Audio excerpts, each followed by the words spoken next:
we're up here to present a little bit about our Hmong culture. We figured that every time we go to a diversity fair or a festival like this, a lot of times you see our Hmong arts, like the dancing, right? Or some instrumental playing, like what they're gonna do later on. And of course, their beautiful outfits that is hand sewn, but we figure it would also be a beautiful thing for you to learn some basic facts about the Hmong people. And so yes, over here, Tuyi, hold it up, okay? This is how you say hello in Hmong. Repeat after me, Nya Zhong. One more time, Nya Zhong. So we all know that Fresno is the city with the biggest Hmong population in the state of California. You're bound to run into a Hmong person. If you do, feel free to say Nya Zhong. And yes, it is true what Tuyi said. We did not have a writing system due to the all-year farming that the Hmong people had to do in order to survive. And so later when during the open door policy instated by China, as if you guys remember learning history, all the different types of nations began to go into mainland China, and France happened to end up in the shores of Southeast Asia. And so for nearly a century, the entire region was colonized by the French. So if you see those Hmong coins, they also come with French writing, like what my student said earlier. But yes, that was the reason why our writing system doesn't resemble special characters like Chinese, Korean, and Thai, and so on. And then of course the Sao, hold up the Sao. So we don't call that a necklace or a neckwear. And the reason why we call it a sao is basically for the same purpose as she said. A long time ago, during all these times of oppression, the Hmong people were forced to wear this kind of memento to distinguish them from the other Asian groups. And if they were caught without having that, then they were severely punished. And due to that, when young Hmong babies were born, they didn't know of these protocols and these situations. So then the parents would give them a neckwear or a lock and say, hey, put this on, it will keep you protected and it will keep you safe. And so to the Hmong people, it began to symbolize a sense of safety, because it really did, because it kept you from getting punished.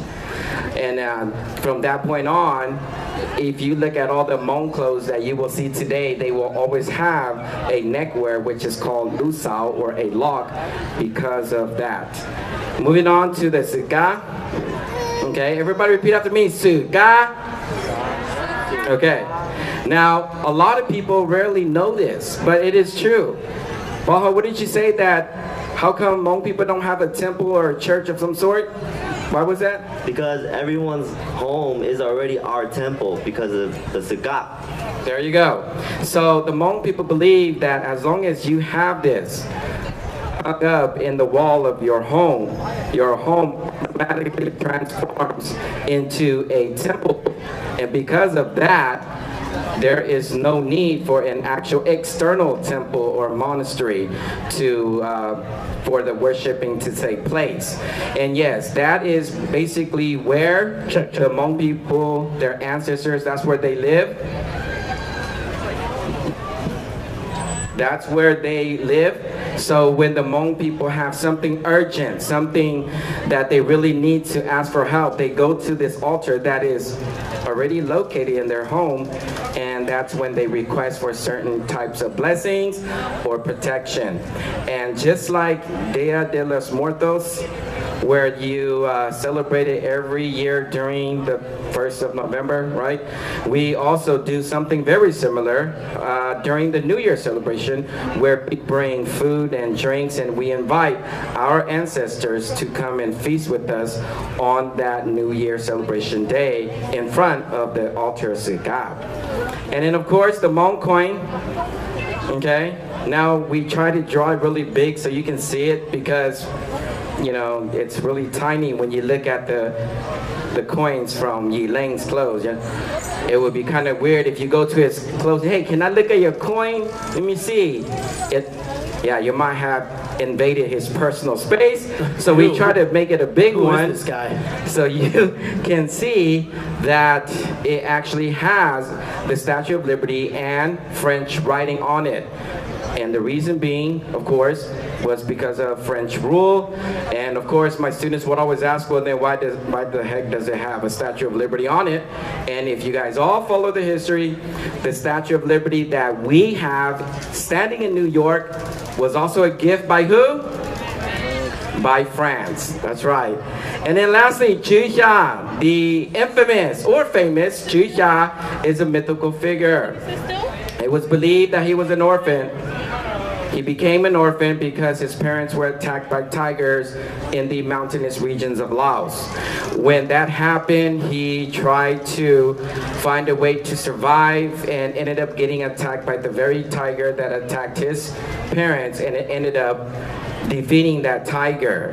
And because he was an orphan and he did not have any type of food, and he was gonna die, he figured he was going to consume the tiger he defeated, and then for some miraculous reason, he inherited the tiger's powers or odor or some features, and from that point on, Hmong people still believe that Zhu Xia still roams the jungles of Southeast Asia as the king of all the tigers there. So again, I really wanted to thank you guys for an opportunity for my students to present to you. One more round of applause for Edison High School.